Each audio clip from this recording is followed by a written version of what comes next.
Hi guys, you're welcome to Solar and Beyond with Kene, where we make solar business finance very simple for you to understand. Come closer, let me tell you something. Have you ever heard of solar and ever wondered what solar is? I'm going to share with you in the next coming episodes what solar is and how solar merges with finance and business. My name is Kene. I have over 10 years of experience in the renewable energy industry as an electrical engineer. In the next coming episodes, I'll be teaching you practical insights on how to design and install solar systems in your house and also how they can make you money. You could actually make money from this while running a full time job, your full time 9 to 5 job, your full time business. It could be a side gig for you, making you extra income. I'm going to be sharing with you in the next coming episodes. You might be wondering what is solar. I'm going to tell you that. Solar is actually a way for you to generate electricity from the sun. Very simple, very straightforward. I'm not going to be boring you with so much technical details. I might touch on them, but going to try not to go into them in so much detail, just so that you can understand. Solar energy, like I said earlier, is generating energy from the sun and then converting that into electricity. I'm going to explain to you again how the solar panels work, you might understand. I'm sure when you drive past or you walk past, you see some blue panels basically on your roof or in a carport, as the case may be. These are solar panels. The job is to actually attract sun rays and then send them through to another component in the system. Basically, a solar panel generates energy through the sun and then sends it over to another component in the system. What component is this? The next component that comes into play is actually your inverters. What is an inverter? An inverter is actually a device that converts DC energy to AC energy. What is DC energy, you might want to know? It's getting complicated, but I'll break that down for you. DC means direct current. AC means alternating current. What the kind of power we use in our homes today is actually called AC, alternating current. Power generated from the sun actually comes in as direct current.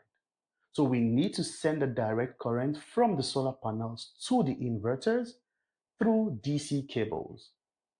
These DC cables do have positive inputs and negative inputs.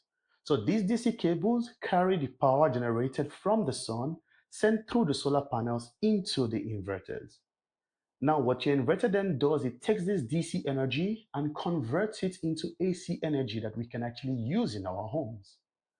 How does this energy being sent from the inverter then get used in our homes?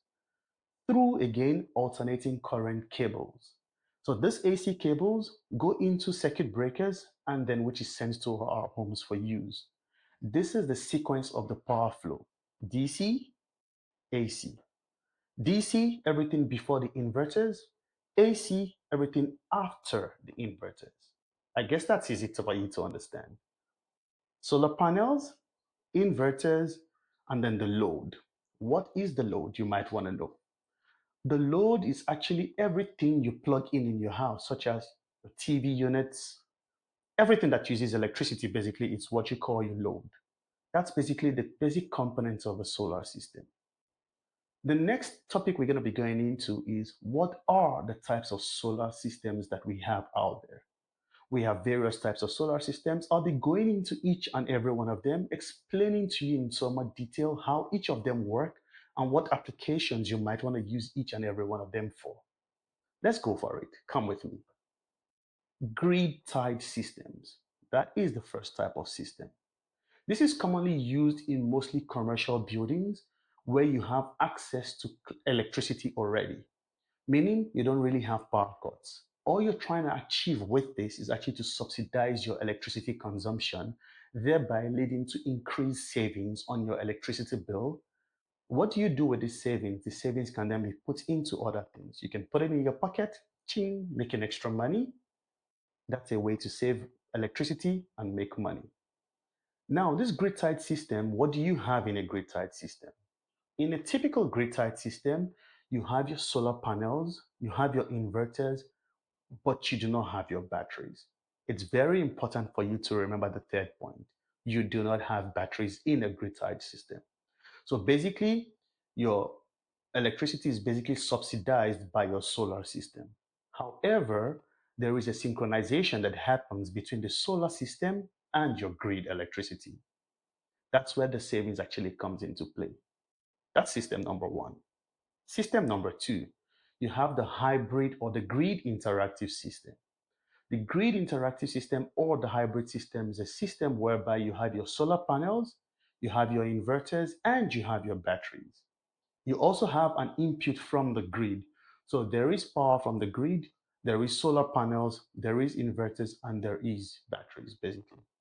What happens in this situation? You save money, and if you have intermittent power cuts, for example, 30 minutes, an hour, 2 hours, then your system kicks into play with the help of your batteries, saving you electricity, money, and also giving you access to consistent power. The last type of system we have is the off-grid system. This is basically found in mostly remote locations, mostly agricultural farms where there is no access to the grid.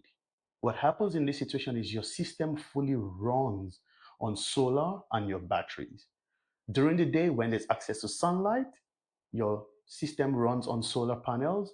As soon as the sun goes down, probably in the evening or in a rainy day, on a rainy day rather, then the batteries kick in, supplementing for your electricity that you do not have during the day from your solar panels. Remember, in an off-grid system, there is no access to grid. Those are basically all the types of systems we have. Each of them is dependent on the application. For you to determine what system size you need, you've got to reach out to your local installer and they can come through, access your property, and then advise on what type of system you need. In the next coming episodes, we're going to be touching in more detail so many other functions, the finance side of things. Guys, stay tuned. Come with me.